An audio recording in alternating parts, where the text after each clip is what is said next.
of reaching our goal. Question number 7, Julianne Genter. Tēnā koe, Mr. Speaker.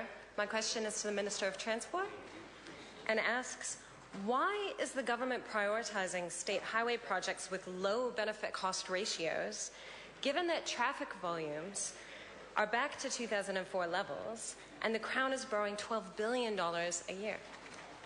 The Honourable Jerry Brownlee.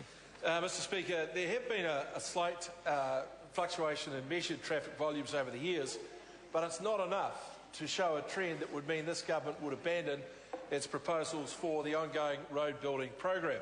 Taking no action to improve our roads would have assumed that our roads were at their optimum point in 2004. The previous government didn't believe that, we don't believe that, and we are going to go ahead with our program to build roads because of the economic benefit, the social benefit and the safety benefits for New Zealanders.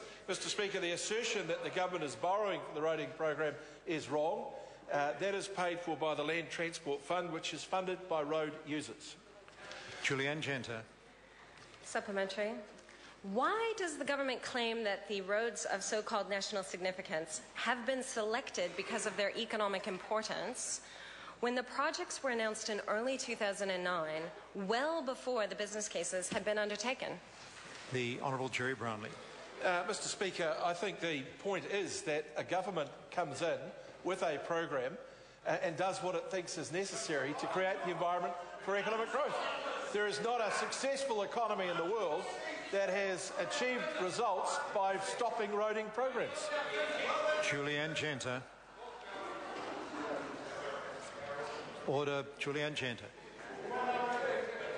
What evidence supports the claim that the RONs will increase economic productivity, given that they have not been updated to reflect the reality of higher oil prices and stagnant traffic volumes? The Honourable Jerry Brownlee. Mr. Speaker, I think the roads of national significance are going to have a massive effect on economic growth in New Zealand. And I think it's very hard to argue against history, where you would find not one country in the world that has abandoned roading projects and achieved economic success. Point of order, Julianne Genter. Mr. Speaker, my question was quite clear. It says, what evidence supports the claim? It doesn't ask for an opinion. The Minister did give his opinion that he thinks these projects will be good for the economy, but I asked specifically about evidence. Because I couldn't hear the member's question very well because of the noise, mainly on my left, I must confess, on this occasion, I invite the member to repeat a question. Julianne Genter. Thank you, Mr. Speaker. What evidence supports the claim that the RONs will increase economic productivity, given that they have not been updated to reflect the reality of higher oil prices and stagnant traffic volumes? The Honourable Jerry Brownlee. Well, Mr. Speaker, those last two criteria are very cyclical, and so there's no reason to believe that in the long term they would make a difference to the business case. Julianne Genter. Supplementary. Will he review the plans to prioritise the RONs, given warnings from the New Zealand Transport Agency and the Ministry of Transport that the program could lead to a budget blowout of billions of dollars? The Honourable Jerry Brownlee. No, but I will challenge him to make sure that doesn't happen. Julianne Genter.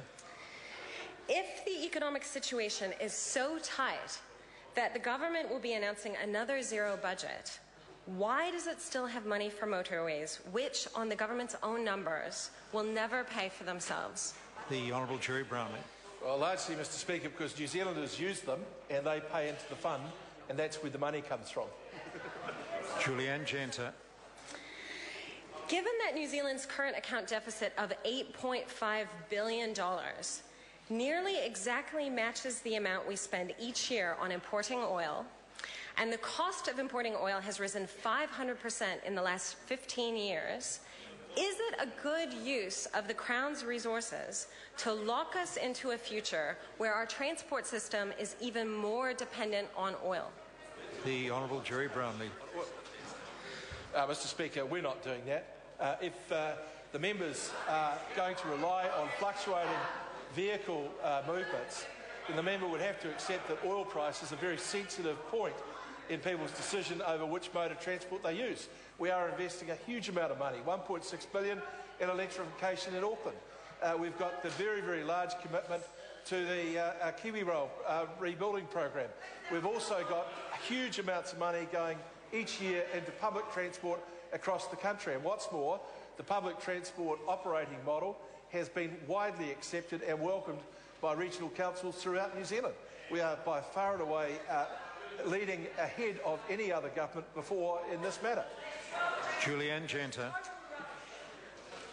How is it balanced to spend $14 billion, over 75% of all new transport infrastructure spending in the next decade, on a few motorway projects with increasingly shoddy business cases that won't help motorists, that won't help freight, and won't help New Zealanders avoid rising oil prices? The Honourable Jerry Brownlee. Mr Speaker, working backwards, it will help New Zealanders minimise the cost of their transport if they use cars. It will help freight, and it will help general passenger movements. The member makes these assertions as if an authority she is not. Question number 8, Dr. Jian Yang.